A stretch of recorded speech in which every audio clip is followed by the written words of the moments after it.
kasih atas waktu dan kesempatan yang diberikan ya. Mungkin di sela-sela istirahat Bapak Ibu Guru yang sudah mengawas. Kami berempat CGB dari SMA Negeri 1 Babakan Madang di sini ingin melakukan diseminasi mengenai konsep inti budaya positif. Izinkan saya untuk berpantun terlebih dahulu ya Bapak Ibu ya untuk membuka diseminasi pada hari ini adalah hentakan kaki saat berburu. Buaya didapat ternyata mati. Perhatikan penjelasan kami, niscaya akan mudah mengerti. Ya, itu kemudian mungkin biar tidak lama juga mungkin dimulai saja ya mungkin dari Pak Muklis untuk mempresentasikan mengenai konsep inti budaya positif. Begitu untuk perubahan paradigma baru dan disiplin positif. Pada Pak Muklis, saya persilahkan. Assalamualaikum. Assalamualaikum warahmatullahi wabarakatuh. Waalaikumsalam warahmatullahi wabarakatuh. Izinkan saya Muhammad Bukis, SPSMM, CGP Angkatan 10, SMA Negeri 1 Babakan Madang, Kabupaten Bogor, akan menyampaikan dua poin terkait dengan konsep inti budaya positif. Ada 8, dan yang akan saya sampaikan ada bagian 2 awal dari konsep inti budaya positif, yaitu tentang perubahan paradigma belajar dan disiplin positif. Lanjut, teman. Bapak dan Ibu yang kami hormati,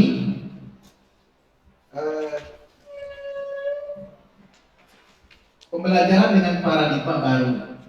Nah, tentunya kita sudah tahu bahwa pembelajaran itu adalah makanan sehari-hari kita. Kemudian paradigma baru. Di sini ada paradigma baru. Jadi paradigma ini adalah pola pikir yang terus berkembang. Kenapa selalu ada paradigma dan terbaharukan? Karena ada kebutuhan di sana. Ada kebutuhan bahwa pembelajaran itu harus ada perubahan dari waktu ke waktu, terutama dengan adanya di zaman era informasi dan globalisasi ini dengan teknologi yang sangat canggih. Tentunya itu harus mau tidak mau paradigma baru itu harus ada. Kemudian yang ingin kami sampaikan di sini, karena kami kebetulan di modul 1.4 dan sekarang sudah mau masuk ke modul 2.0, itu adalah pembelajaran paradigma baru yang merupakan pembelajaran yang dirancang berdasarkan prinsip pembelajaran berdiferensiasi. Nah, ini yang dimaksud dengan paradigma baru yang kami ingin sampaikan. Jadi pembelajaran yang berdiferensiasi, sehingga para peserta didik belajar sesuai kebutuhannya berdasarkan tahapan perkembangan sesuai teori psikologi modern yang mewujudkan profil pelajar Pancasila. Teman-teman sudah pada hafal ya dan pada tahu, apalagi kita sebagai sekolah penggerak itu, bahwa profil pelajar Pancasila terdiri daripada 6 ya. 6 aspek. Yang pertama, beriman, bertakwa kepada Tuhan Yang Maha Esa dan berakhlak mulia. Kemudian berkebinekaan global, mandiri, bergotong royong, bernalar kritis dan kreatif. Coba teman-teman, sebelum saya sampaikan, apa sih pembelajaran dengan paradigma baru berdiferensiasi itu? Mungkin ada yang bisa menyampaikan tanggapan, pendapatnya. Silakan. Ada bonus menanti. Ya. Berdiferensiasi itu apa sih? Ya, Bung Yumi, silakan. Terima kasih sudah angkat tangan.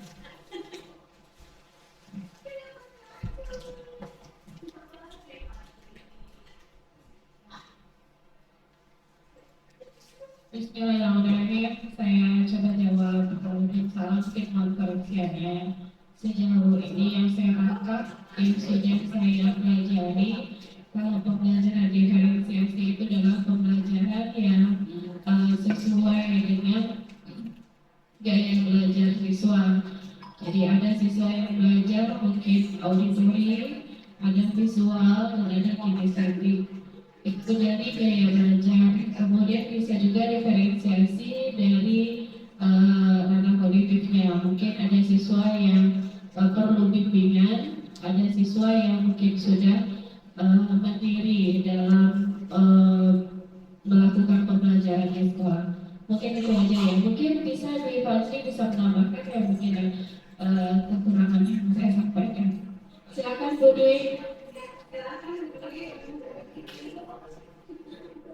Jawabannya kan dua, Bu. Berarti backpacknya dua. Satu dulu Bu, nanti buat Nadirana nanti saya kasih susu coklat.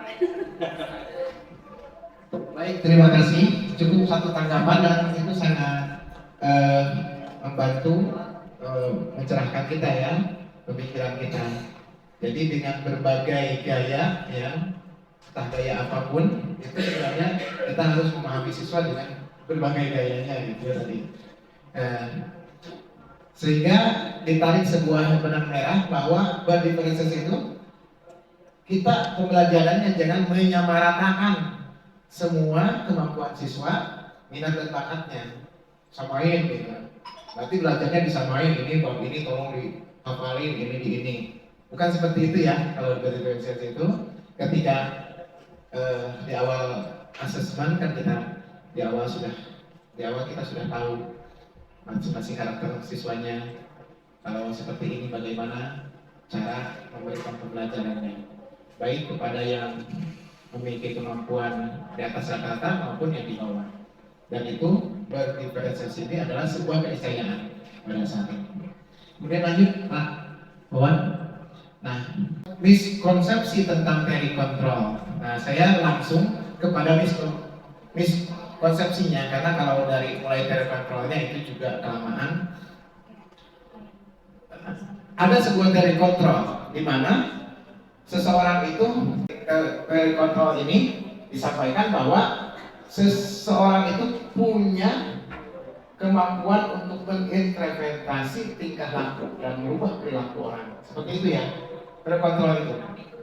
Seperti itu. Jadi orang berperan sebagai pengendali. Gitu.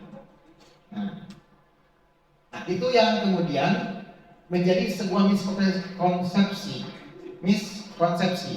Sebenarnya mengontrol orang itu bukan seperti ini. Nah, yang dilakukan oleh mungkin punten ya, sebagian guru atau guru di Indo di luar sana, teori kontrol itu dimaknai sebagai guru itu mengontrol siswa. You kalau tidak begini, you out dari kelas kan gitu. Itu yang dipahami guru dengan teori kontrolnya itu sendiri. Ini sebuah miskonsepsi. Harusnya bukan seperti itu kan. Yang kedua, ilusi bahwa semua penguatan positif, efektif dan bermanfaat. Nah, ayo anak-anak yang bisa menjawab pertanyaan Bapak kasih beng-beng. Anak-anak senang. Bermanfaat nggak? Itu yang selalu dilakukan oleh guru untuk menarik minat. Padahal di dalam pembelajaran kurikulum merdeka, kemudian dengan paradigma baru ini, sistem reward dan punishment itu tidak selayaknya dilakukan. Yang harus dilakukan adalah self-awareness atau penyadaran diri atau kesadaran diri sendiri, menumbuhkan kesadaran diri siswa itu sendiri, bukan dengan cara memberikan hadiah ataupun malah. Jadi masih ada dalam benak guru itu adalah kalau memberikan penguasaan positif dengan memberikan hadiah misalnya itu efektif dan bermanfaat. Yang ketiga adalah ilusi bahwa kritik dan membuat rasa bersalah mampu menguatkan karakter. Saya terbentuk seperti ini karena dulu saya itu dikebukin kaki saya, bengkak misalnya. Kemudian abang saya itu kalau jadi guru itu bawa garis yang panjang begitu. Nah itu yang selalu diilusikan dan diilustrasikan, menguatkan karakter. Kalau nggak begitu kamu nggak jadi orang gitu. Nah ini yang pembelajaran seperti ini, yang teori kontrol seperti ini yang selalu di, di, dijadikan sebuah alasan untuk pembenaran keberhasilan seseorang. Ya. Kemudian ilusi bahwa orang dewasa berhak memaksa. Nah, di sini kan siswa kepada guru tentunya kalau berhadapan dengan guru itu dia ada ewuh pakai ewuh ya, ada merasa bahwa dia ini adalah orang yang sangat harus menghormati guru, kemudian dia juga harus patuh dan seterusnya. Nah, nilai-nilai kepatuhan itu malah digunakan oleh guru untuk melakukan sesuatu yang bahwa dia itu lebih berkuasa dalam tanda kutip, bisa perintah, bisa memaksa dan lain sebagainya, sesuai dengan keinginan guru itu. Padahal dalam pendidikan modern yang namanya pendidikan itu adalah berpusat kepada murid atau siswa itu sendiri. Jadi harus student center gitu. Bukan malah kumaha guru gitu, tapi kumaha murid. Murid diberikan, kalau kita harus memahami semua kebutuhan murid seperti itu. Berikutnya Pak Wawan, jadi apa yang harus dilakukan? Selama ini selalu kita lakukan adalah ada teori stimulus respons ya. Kalau kita kasih makan kucing berkali-kali di tempat yang sama, kucing itu akan berikutnya akan ada masalah dan malah nunggu gitu. Kemudian ada kucing yang bisa joget, ada kucing yang bisa wudhu gitu. Itu kan pakai teori stimulus respons ya gitu. Ini ada baik dan benarnya, tapi mari kita kembalikan kepada teori kontrol. Sebenarnya bukan seperti itu yang diharapkan. Teori kontrol yang benar-benar terarah.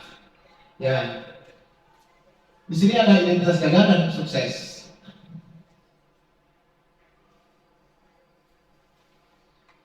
Ketika kita menghukum, memberikan hukuman, maka dampak pada murid adalah ada rasa yang marah.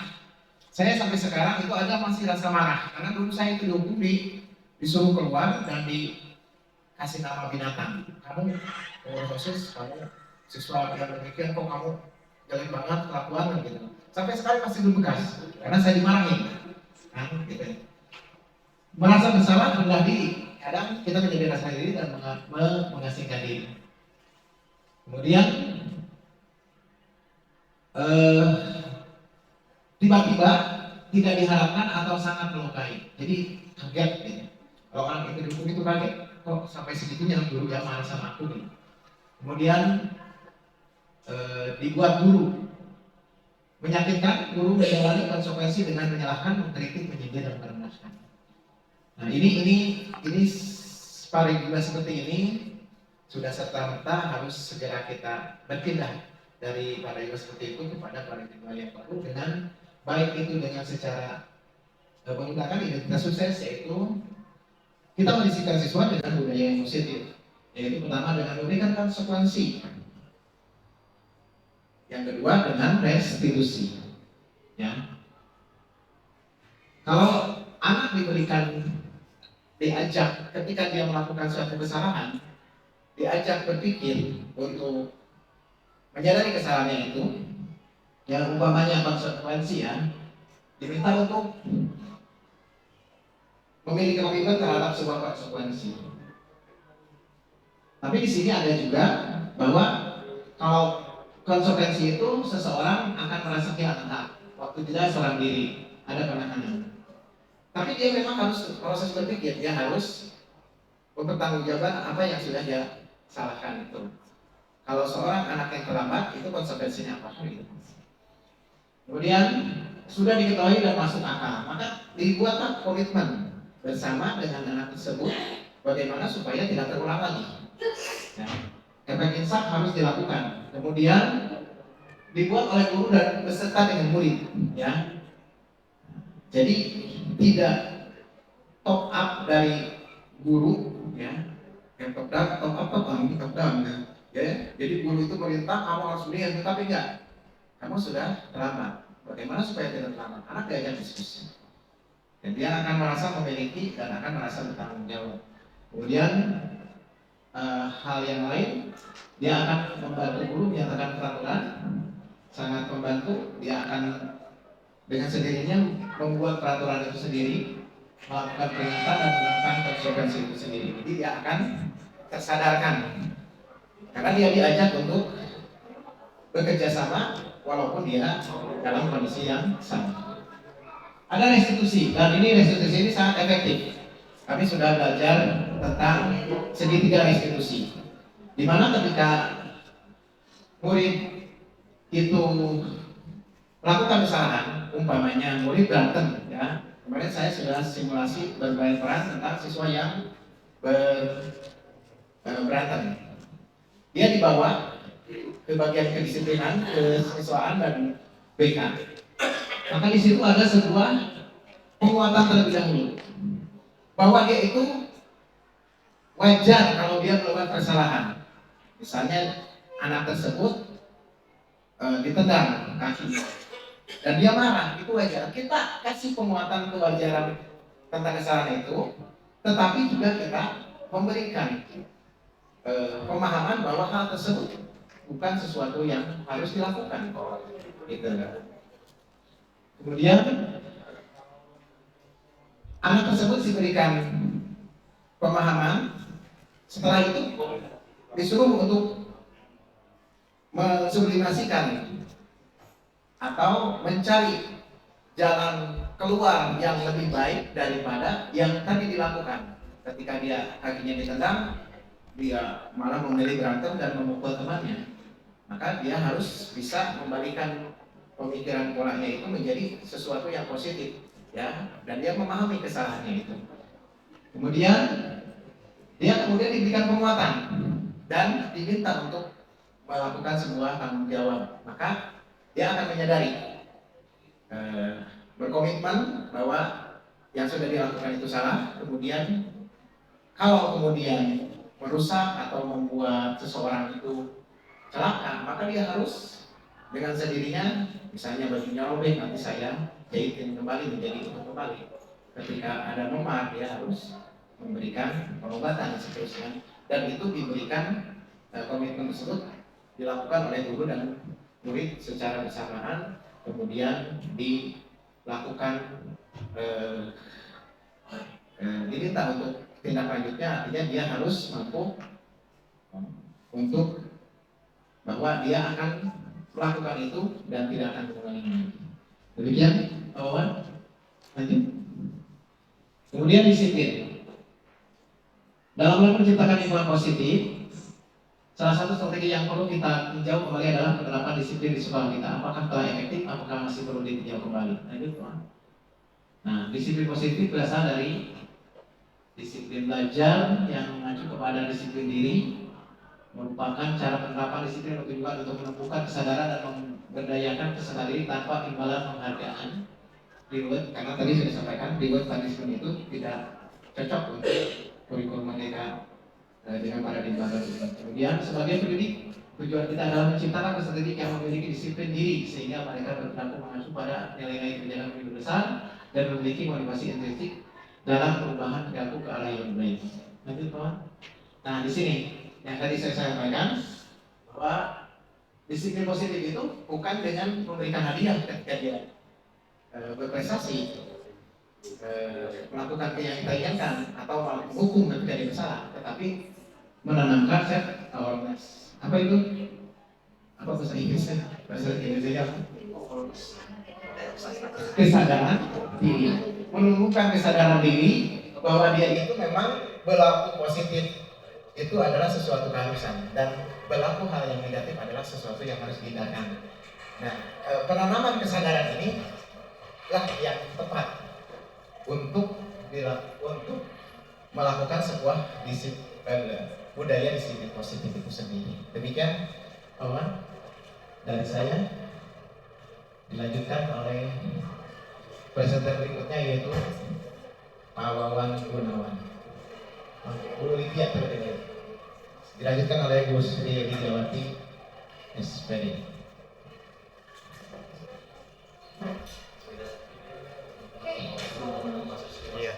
Halo, apa kabarnya semua nih? Yang udah panas ya, udah lapar ya? Oke, semangat nggak? Biar semangat, kalau saya bilang good afternoon, kalian jawabnya I'm fine, oke? Sorry ya, itu bahasa Inggris nih semua. Oke ya, kalau saya bilang good afternoon, Bapak Ibu semua jawab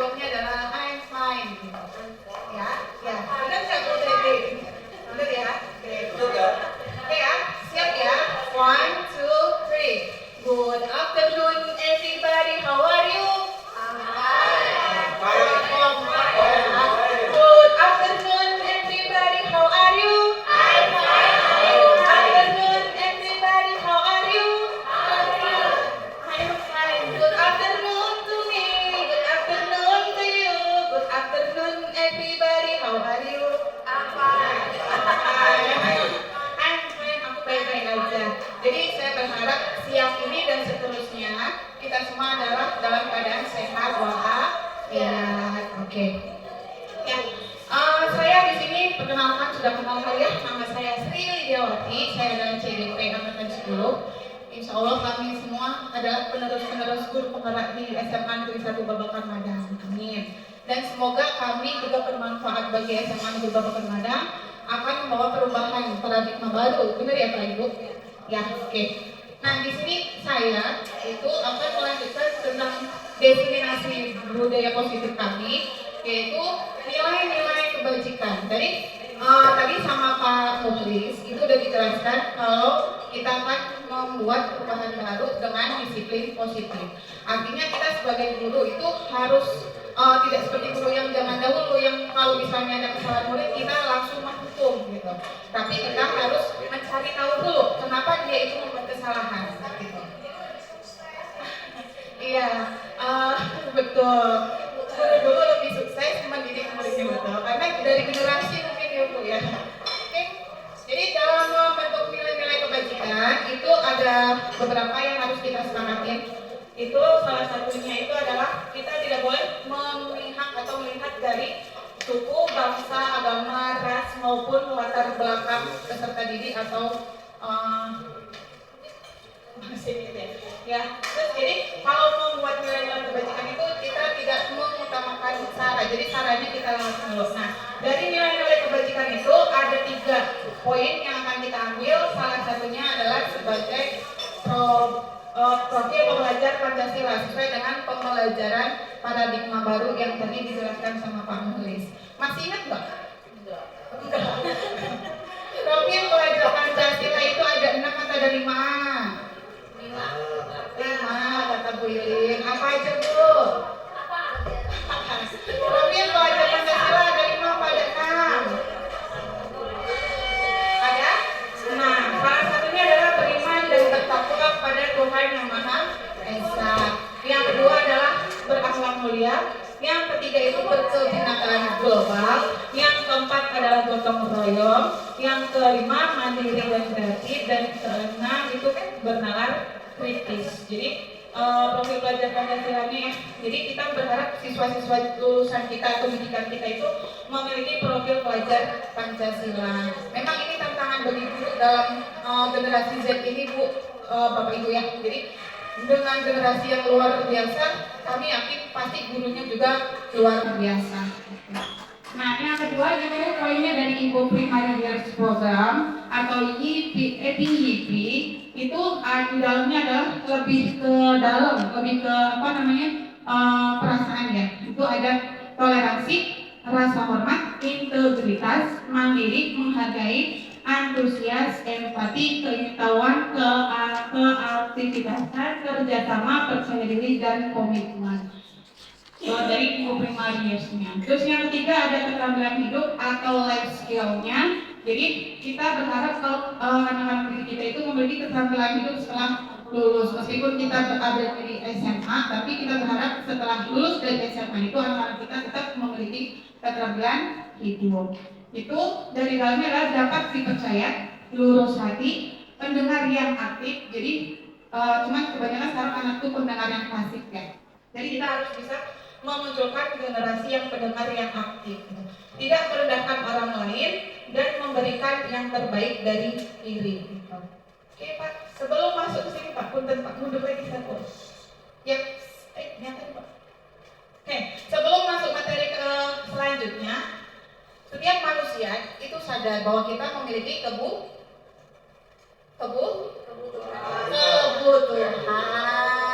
Coba, ada nggak yang tahu kebutuhan dasar manusia?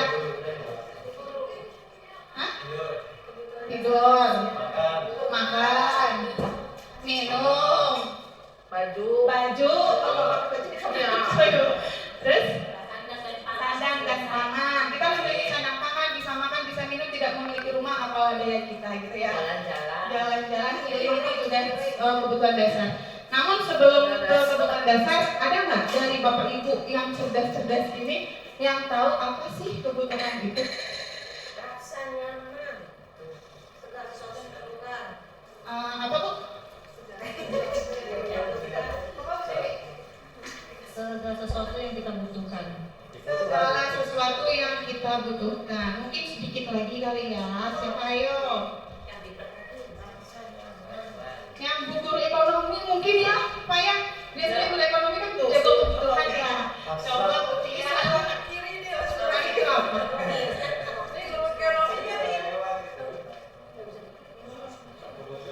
Apa kebutuhan Baldi? Kebutuhan adalah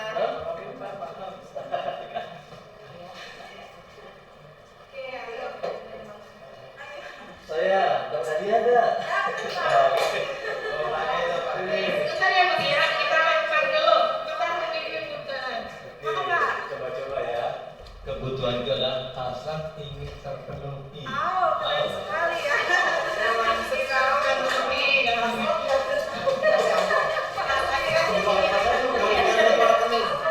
bahasanya keren sekali hasrat.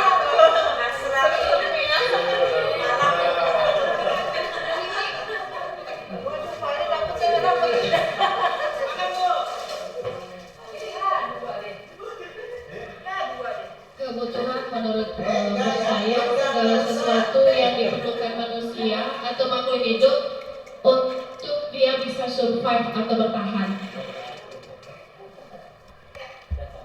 Oh sama, beres katanya. Oke, coba Pak Wawan sama nggak sama kebutuhan dasar kita? Ayo, Oh kelihatan, atau saya bacain aja Pak? ayo.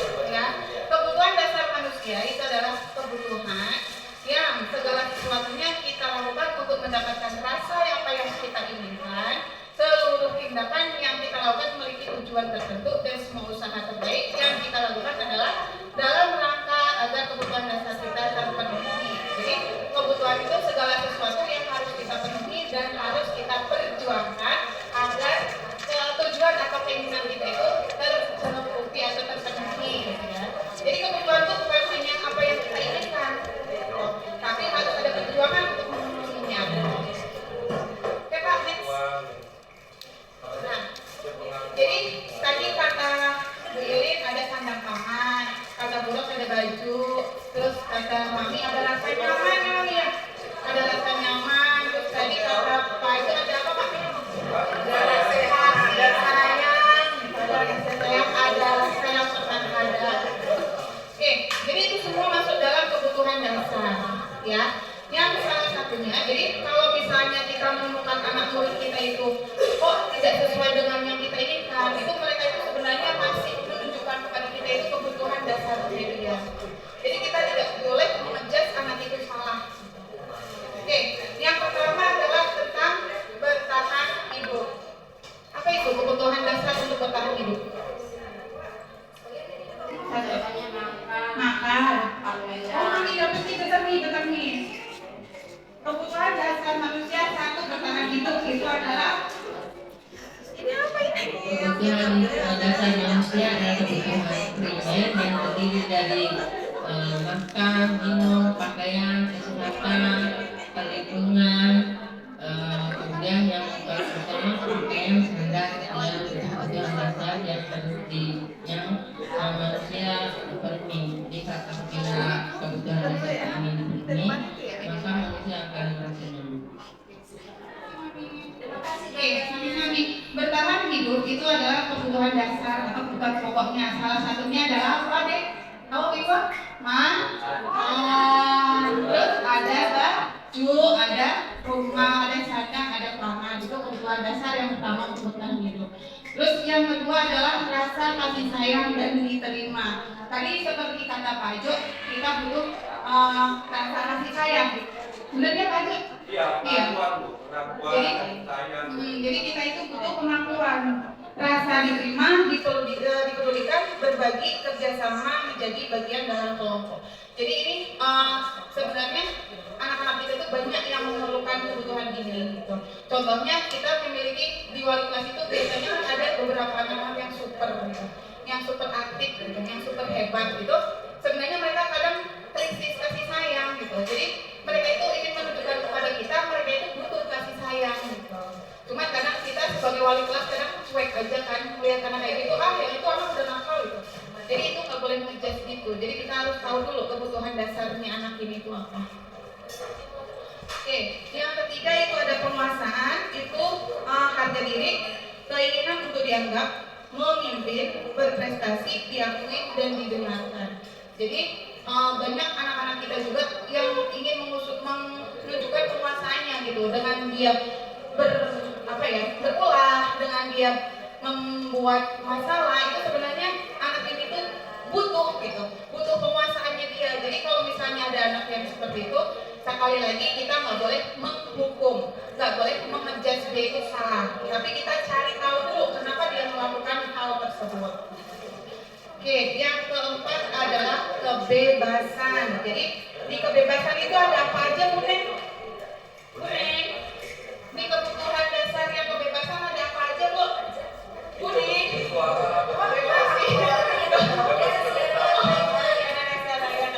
Lima kebutuhan dasar manusia, yang keempat adalah kebebasan. Di dalamnya ada Tempat kebebasan saya. Berpendapat. Berpendapat, bersuara, apa aja. Ingin-inginnya. Kalau ada kebebasan. Contoh dari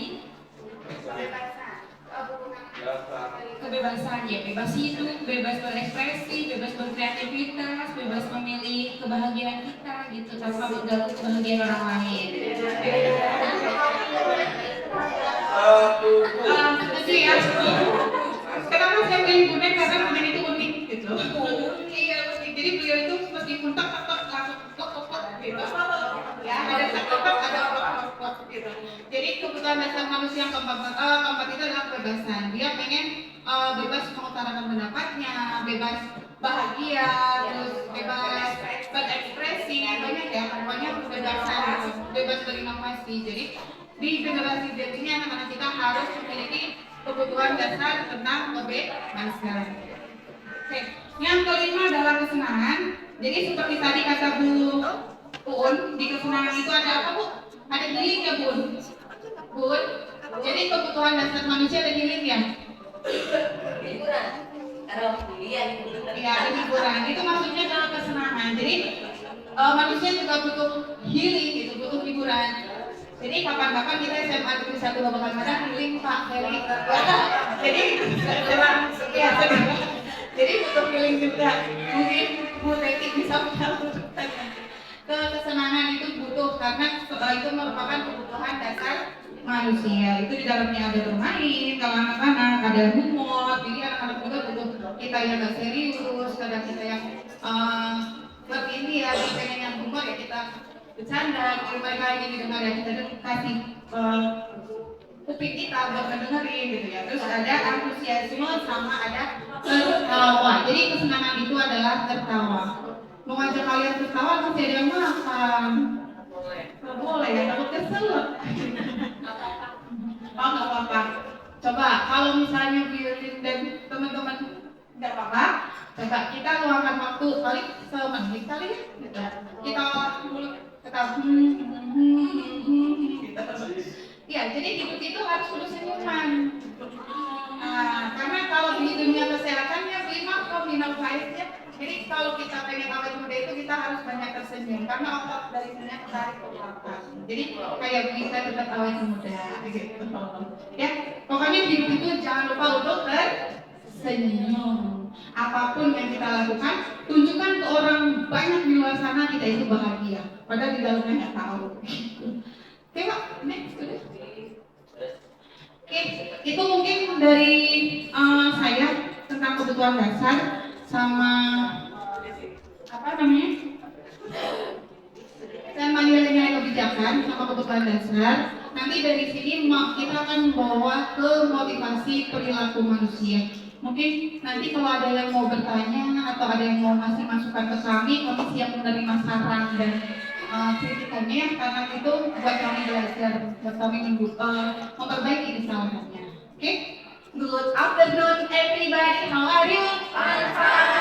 Good afternoon everybody, how are you? Fine. Good afternoon to me, good afternoon to you, good afternoon everybody, how are you? Selamat siang semua, apa kabar? Baik. Selamat siang semua, apa kabar? Baik. sehat selalu. Sebenarnya masih panjang tapi waktunya tapi habis. Motivasi perilaku manusia akan dilanjutkan oleh rekan kami yang bernama Pak Wawan. Ini adalah rekan terhebat kami.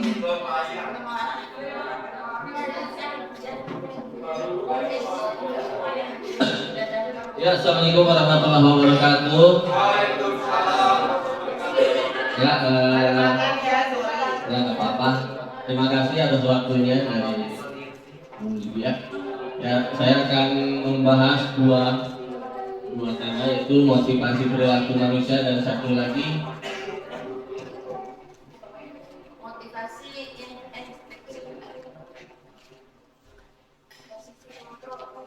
posisi kontrol. Ada dua. Tapi sebelum ke motivasi, saya akan bercerita. Ini ceritanya tentang 4 lilin ya. 4 lilin. 4 lilin itu dia dia menerangi semuanya ya. Nah, yang 4 lilin itu adalah beda-beda namanya. Yang pertama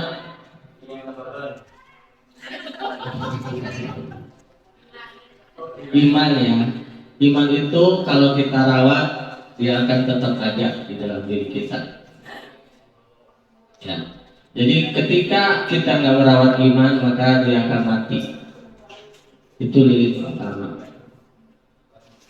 Ya. Lilin kedua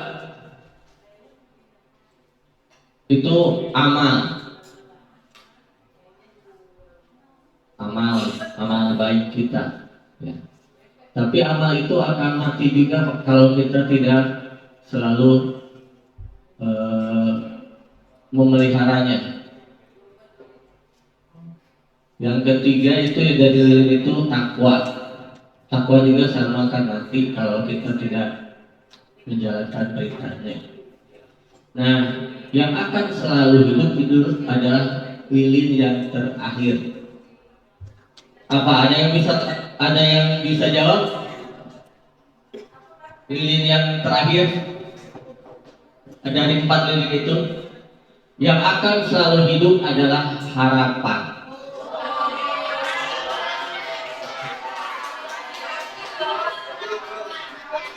Jadi setiap orang hidup akan selalu hidup kalau dia masih punya harapan. Jangan saya masih berdiri di sini karena saya masih memiliki harapan atau motivasi. Motivasi contoh, kalau yang 3 ini bakal nyala kalau masih punya harapan. Tapi kalau udah harapan udah nggak ada, yang 3 pasti mati. Iman, takwa, amal itu bakal mati.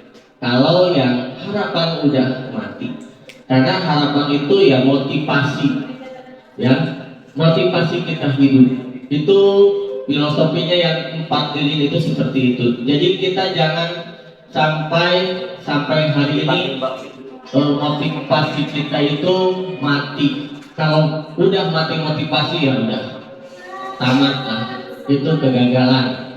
Ya anak-anak kita juga sama. Kita harus selalu memotivasi mereka.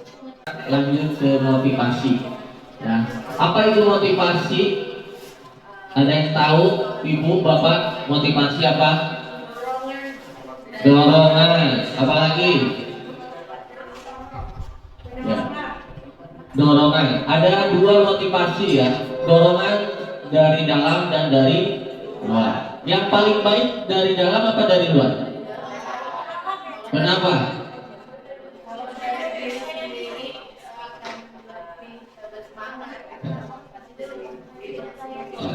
Karena kalau yang dari luar itu, yang luar itu selalu meninggalkan, Bu. Ya, daripada kalau dalam itu nggak bakalan ditinggalkan, selalu di dalam. Ya kayak anak motivasi belajar karena pacarnya ditinggalkan, jadi motivasinya turun. Itu eksternal, bukan anak-anak.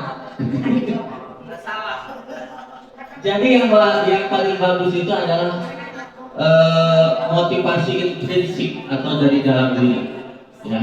Selain ya, mudah-mudahan dua-duanya ada intrinsik dan ekstrinsik atau dari dalam dan luar. Ya mungkin saya berdiri di sini karena satu dorongan dari saya pribadi dan yang kedua adalah dorongan dari keluarga saya. Itu yang dari luar. Dari teman-teman juga banyak dorongan. Ayo maju-maju supaya BMAN itu ada yang penerus PGP-nya, ya, dari kepala sekolah. Tapi dorongan dari luar itu gak bakalan berhasil kalau dari diri sendirinya tidak mempunyai motivasi. Jadi tetap diri sendiri yang menentukan. Ya, lanjut Bu.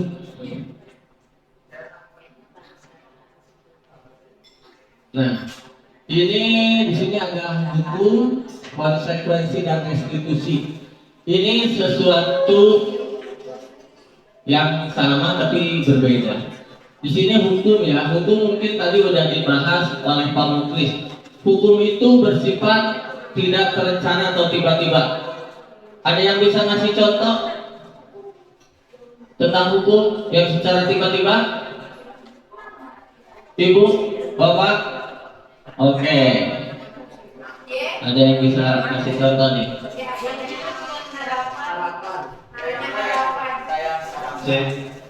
Untuk hukuman ini yang semacam seperti dimarahi, terus dicubit, terus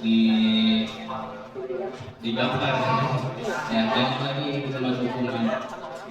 Dan tidak sedikit ya hukuman yang terlalu berlebih seperti dihukum di debat yang bendera di Surabaya dan lain sebagainya. Ya terima kasih ya atas jawabannya. Ya itu tidak terencana atau tidak tiba-tiba ya. Contoh anak kesiangan. Nah saya tanya nih yang di sini, kalau disuruh nulis itu termasuk hukuman atau konsekuensi atau restitusi? Yang suruh nulis, nih tulis, saya tidak akan terlambat. Itu masuknya ke konsekuensi atau restitusi? Lihat di sini ada yang namanya terencana. Ada kesepakatan nggak? Saat membuat kalau kesiangan harus nulis, ada kesepakatan dari anak? Berarti masuk ke mana? Kalau konsekuensi itu terencana, disepakati sesuai peraturan. Ada anak, ya. Tapi kalau hukuman itu tidak terencana tiba-tiba, ya. Makanya di sini, insya Allah mudah-mudahan ke depan bisa diperbaiki lagi untuk sip.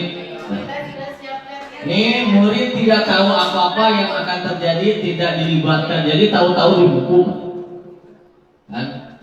Murid itu nggak tahu, lah kok saya kesiangan disuruh lari, padahal nggak ada kita kesepakatan untuk lari. Nah itu namanya hukuman. Ya kalau seperti itu yang tidak terencana, bersifat satu arah, jadi dari atas, ya. Berupa hukuman fisik atau psikis, diomelin, dicubit seperti yang tadi Pak Ratban bilang, ada yang dicubit. Nah kalau konsekuensi ini terencana, disepakati sesuai peraturan, terus murid tetap dibuat tidak nyaman, ya. Terus sikap guru selalu memonitor, ini konsekuensi karena dari guru kalau konsekuensi.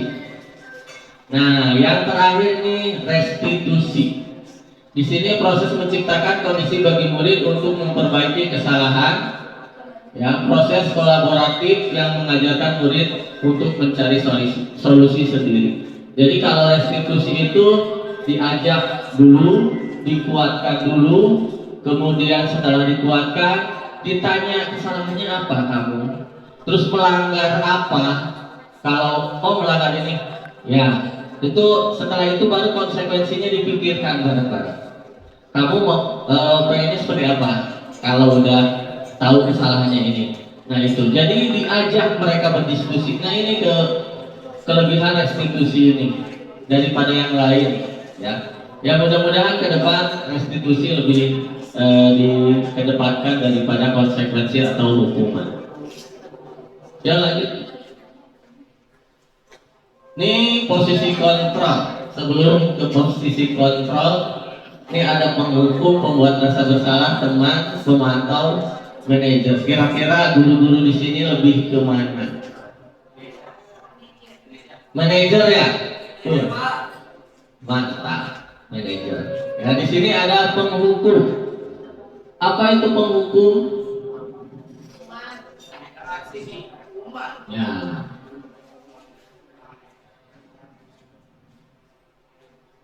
Ini yang penghukum. Kasus siswa tidak memakai atribut lengkap saat upacara bendera. Ini kalau hukuman langsung. Hormat pada bendera selama 1 jam. Itu hukuman. Jadi kita kalau melakukan itu, kita berarti kontrolnya berarti posisinya di penghukum. Yang kedua ini pembuat merasa bersalah. Berapa kali ibu atau bapak harus memberitahu kamu selalu saja mengecewakan ibu. Jadi merasa ke anak itu didorong supaya dia merasa bersalah gitu kan.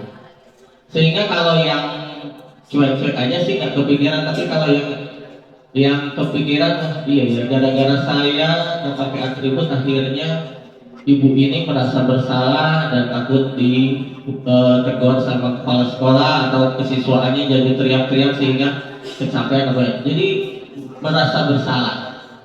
Nah, yang selanjutnya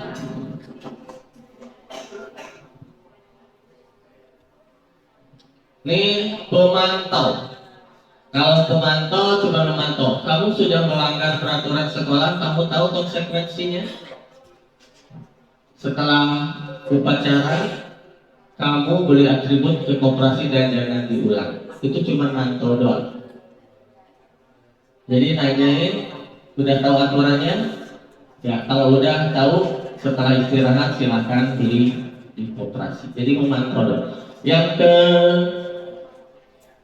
keempat, teman dulu teman. Ini teman, ya. Ini biasanya kayaknya guru olahraga lebih ke teman. Ini guru olahraga di sini. Ayo dong ikut aturan sekolah, tolong bantu ibu atau bapak. Ya sekali ini saja, ya. Sudah tidak apa-apa, lain kali jangan sampai berbuat seperti ini lagi. Ini seperti teman menggandeng, tapi ada plus ada minusnya. Kalau diterangin semua ini 1 jam pelajaran nggak beres.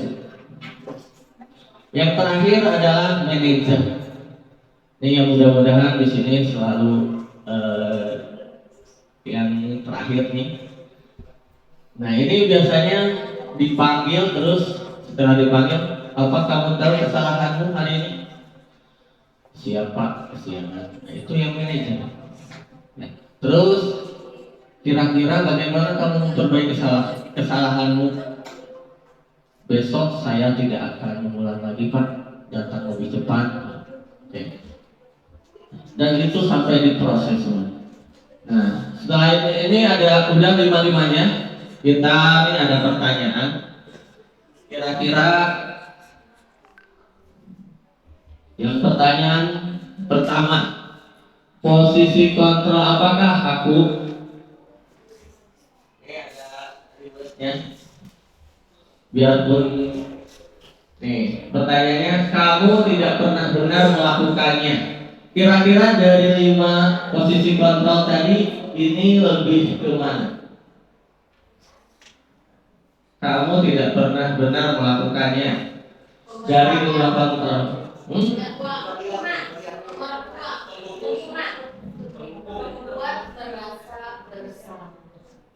Membuat merasa bersalah gimana? Betul? Betul ya.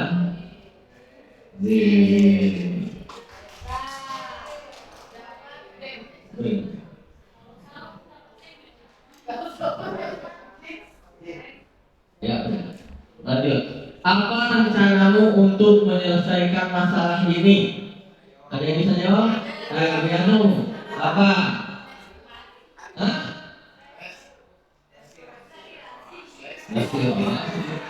Apa? Ada 5 Bu, ada penghukum, ada bahasa bersalah, ada apa? Teman, manajer, sama satu lagi pengawas diskusi, pemantau. Ini maksudnya kemana? Bu Yanu salah, diskusi. Yang lain ayo. Siapa yang acungkan tangan dulu baru jawab.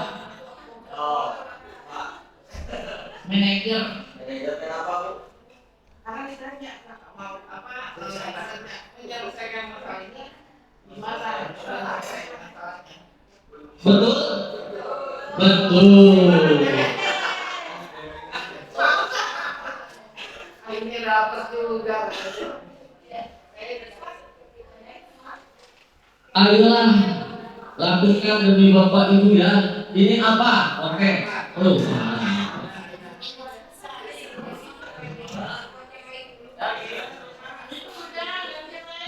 Teman. Teman. Kenapa? Karena mengajak kepada kebaikan untuk melakukan Gimana betul? Betul. Ya, ini teman ya, karena bahasanya itu lebih ke teman. Ini lebih dekat gitu kan. Karena kalau bahasa teman itu dilihat dari kata-katanya juga udah. Kalau udah jawab nggak boleh lagi. Kalian jangan tuh. Oh.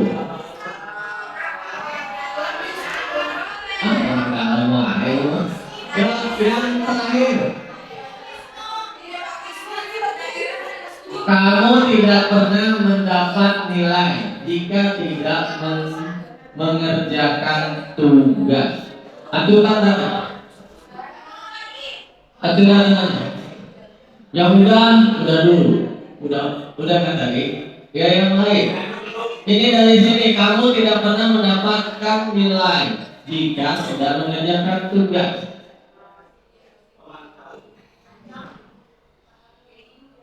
Nggak ada, hitung sampai 5 4 3 2 1. Aturan tangannya.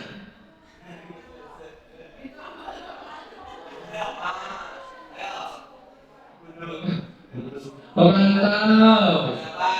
Karena dia melihat nilainya, katanya pada perjalanan tugas nilainya nggak ada, makanya dia pantau. Terima kasih. Betul nggak? Betul. Betul ya. Mungkin itu pertanyaan yang terakhir pada Pak Rizky. Terima kasih atas perhatiannya. Mohon maaf bila ada kata-kata yang kurang berkenan. Saya akhiri wabillahi taufiq wal hidayah. Wassalamualaikum warahmatullahi wabarakatuh. Terima kasih atas perhatian. Satu lagi untuk Bu terima kasih.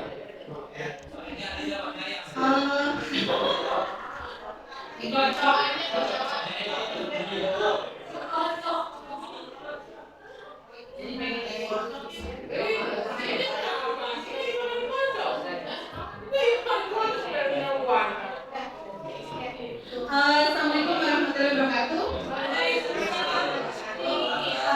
Kalau tadi bawaan dengan pertanyaan, Bu Lydia juga tadi dengan nyanyian. Sekarang saya akan mulai membuka dengan sebuah video ya. Nah, nanti setelah video baru nanti saya akan menjelaskan pemaparan selanjutnya. Baiklah, Bu Lydia. Oke. Masih ada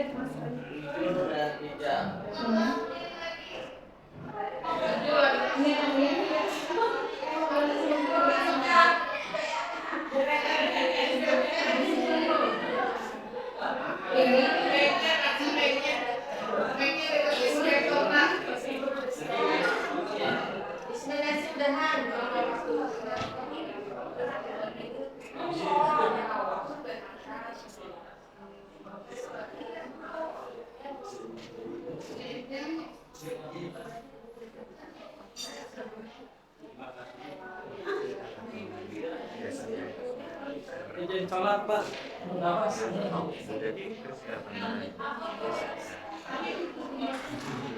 Baik ya, karena suaranya kita dulu ya. Di sini adalah saya menjelaskan mengenai keyakinan kelas. Ya, apa sih bedanya antara keyakinan kelas dengan peraturan kelas? Barangkali ada yang tahu keyakinan kelas dengan peraturan kelas. Biasanya Bapak Ibu pada saat mengajar itu adalah membuat adanya peraturan kelas atau keyakinan kelas. Seperti waktu itu pada saat mengajar itu pasti di awal pertemuan kalian akan membuat keyakinan kelas atau bukan peraturan kelas ya, tapi keyakinan kelas. Coba ada yang pernah membuat adanya keyakinan kelas? Bapak Ibu, Pak Rizky? Silakan. Gimana membuat keyakinan kelas?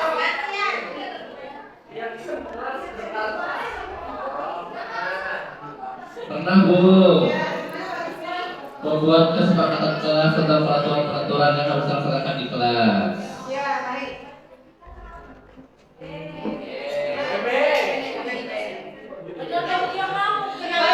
Kalau keyakinan kelas itu biasanya di awal pelajaran kita akan membuat kesepakatan atau keyakinan kelas ya, yang nantinya di situ kita akan membuatnya begitu.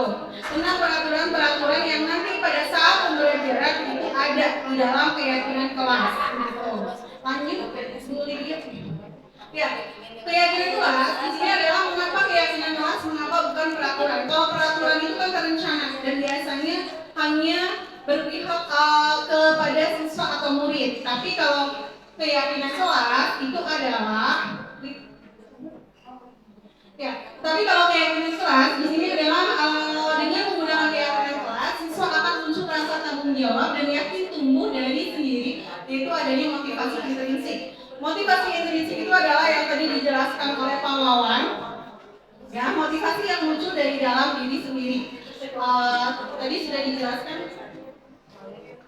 Nah, bagaimana sih untuk pembentukan keyakinan kelas itu sendiri? Pembentukan keyakinan kelas di sini ada bersifat abstrak, berupa pernyataan universal itu secara umum atau kebijakan universal, dibuat dalam pernyataan yang positif. Kemudian ada sedikit saja agar mudah diingat. Selanjutnya adalah sesuai dengan kondisi kelas dan sekolah sehingga mudah diterapkan. Kemudian keyakinan kelas itu harus kesepakatan bersama. Kemudian semua warga sekolah, warga kelas itu dilibatkan saat membuat keyakinan kelas di situ. Nah, ini adalah video yang saya lakukan dalam aksi nyata. Saya melakukannya di kelas 10 SP1 pada saat saya membuat keyakinan kelas di situ. Ya, ini adalah bukti video bahwa saya sudah melakukan aksi nyata di dalam keyakinan kelas. Sebenarnya di sini ada suaranya, tapi ini ternyata tidak tahu ini kenapa suaranya tidak ada.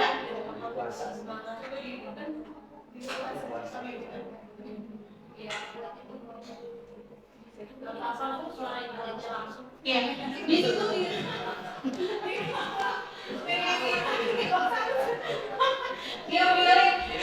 dalam keyakinan kelas. Di situ membuat peraturan-peraturan yang nantinya akan dibuat. Apa sih harapan di dalam kelas tersebut? Kemudian setelah harapan apa yang dibuat di dalam kelas itu, kemudian nanti akan ada pernyataan positif dan negatif yang kita buat. Terus kemudian nanti keyakinan kelas apa yang disepakati itu biasanya di dalam membuat keyakinan kelas di dalam sebuah kelas. Ini nyatanya ya. Nanti ada, saya sudah buat dalam YouTube juga untuk aksi nyata yang sudah saya lakukan. Ya, lanjut aja boleh. Ya, nanti saya bagi link YouTube-nya. Ya.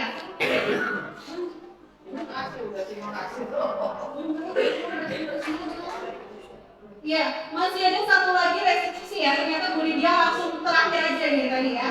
Baik, lagi buru-buru selesai ternyata Bu Lydia ya. Ya, di sini apa sih yang dimaksud dengan segitiga restitusi? Ya, lanjut next. Jadi apa yang dimaksud dengan segitiga restitusi tadi juga sempat disinggung sama Pak Wawan. Pada dasarnya adalah saat murid atau anak melakukan kesalahan, biasanya itu orang dewasa itu cenderung memperhatikan kesalahan yang dilakukan ketimbang mencari cara bagi mereka untuk memperbaiki diri Dikutip dari buku catatan penggerak Merdeka Belajar ya. Di sini bahwa segitiga restitusi ini adalah proses menciptakan kondisi bagi murid atau anak untuk memperbaiki kesalahan mereka sehingga mereka bisa kembali pada kelompok mereka dengan karakter yang lebih kuat di situ. Next.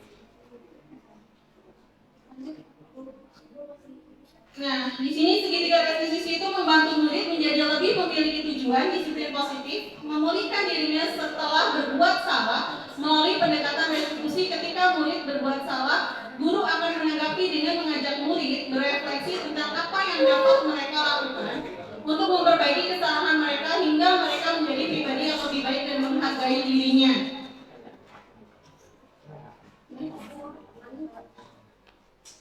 Ya, di sini ada langkah segitiga restitusi, ada menstabilkan identitas, ada validasi tindakan yang salah, ada menanyakan keyakinan.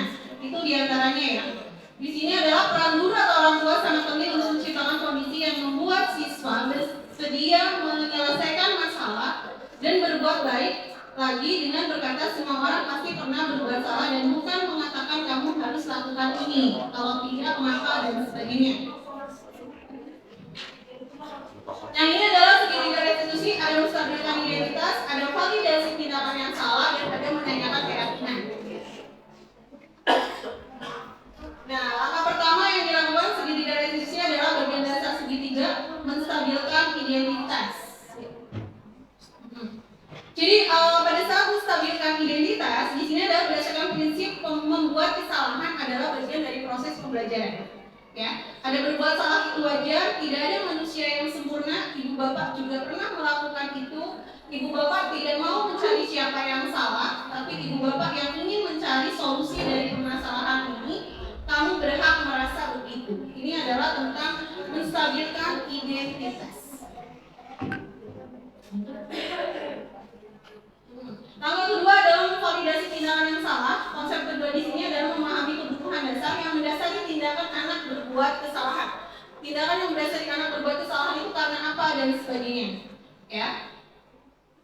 Nah, di sini adalah menurut teori kontrol, semua tindakan manusia baik atau buruk pasti memiliki maksud tujuan tertentu. Jadi ketika kita menolak anak yang berbuat salah, dia akan tetap dalam masalah. Yang diperlukan adalah kita memahami alasan melakukan hal tersebut karena apa. Langkah ketiga di sini adalah menanyakan keyakinan. Ya. Biasanya fokus pada gambaran restitusi mengenai wujudnya sebuah penyelesaian. Ya, ini adalah contoh penerapan segitiga restitusi yang saya lakukan. Jadi waktu hari Senin itu ada anak yang baris terpisah. Kemudian karena tidak menggunakan atribut upacara secara lengkap, kemudian saya mengajak ngobrol. Kebetulan perwalian saya Kevin dengan Febri Haji. Sebenarnya saya juga sudah membuat videonya juga untuk aksi nyatanya di sebelahnya ya. Seperti tadi keyakinan kelas, dan saya sudah hidupkan juga untuk aksi nyata yang sudah dilakukan. Ya, ini adalah bertanya kenapa tadi tidak menggunakan atribut upacara secara lengkap. Itu adalah untuk menstabilkan identitas. Kemudian jawabannya adalah, oh iya Bu, semalam saya tidur kemalaman dan tidak siap, terburu-buru dan harus segera datang ke sekolah sehingga tidak sempat mencari atributnya. Kemudian yang kedua di sini adalah validitas tindakan yang salah. Saya bertanya, Ibu juga pernah mengalami hal yang sama ketika Ibu masih duduk di sekolah dasar, namun Ibu segera menyadari akan kesalahan Ibu dan segera memperbaiki diri atas betapa pentingnya melengkapi atribut upacara pada saat upacara sehingga bisa terhindar dari konsekuensi yang ada berasal dari keyakinan kelas. Kemudian jawaban Kevin ya di kelas mulai ke-5, saya bangun kesiangan Bu dan saya takut terlambat datang ke sekolah sehingga saya buru-buru tidak sempat menyiapkan perlengkapan upacara. Kemudian Febri Haji, saya banyak main game Bu dan juga tidak menyiapkan perlengkapan upacara yang digunakan. Nah, kemudian di sini ada menanyakan keyakinan. Kalian tahu kenapa kalian baris terpisah tadi? Untuk keyakinan kelasnya. Kevin menjawab bahwa iya Bu, ketika tidak melengkapi atribut upacara maka harus baris terpisah. Kemudian Febri Haji, saya juga menyadari kedepannya semoga hal itu tidak terjadi lagi. Ya, ini adalah bukti video pada saat saya melakukan keyakinan kelas. Saya sudah gambarkan di dalam aksi nyata di dalam YouTube juga.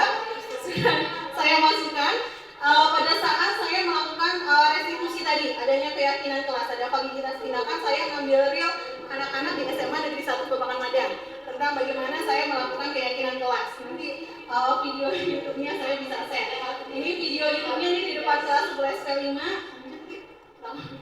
Ya, ini adalah pada saat saya melaksanakan piket, ini adalah pada saat siswa terlambat ke sekolah. Ya, itu diantaranya ya, aksi-aksi yang sudah saya lakukan. Baik ya, kalau tadi kan video tidak jadi, ini juga kurang 5 menit lagi ya. Jadi saya serahkan aja langsung ya, karena kayaknya bentar lagi kalian ada ngawas lagi. Ya, jadi saya akhiri aja. Kalian, ya, Bapak Ibu Guru mau ngawas lagi, mohon maaf ya. Jadi saya akhiri aja, mohon maaf bila ada kata-kata kami nih ya, kami yang kurang berkenan pada saat melakukan presentasi, kami mohon maaf yang sebesar-besarnya. Kesalahan hanya milik kami dan kesempurnaan hanya milik Allah Subhanahu wa Ta'ala. Kami mohon maaf sekali lagi apabila ada kata-kata yang kurang berkenan. Semoga yang kita presentasi kami semoga yang kami presentasikan pada hari ini semoga bermanfaat bagi Bapak Ibu semua. Baik, terima kasih. Assalamualaikum.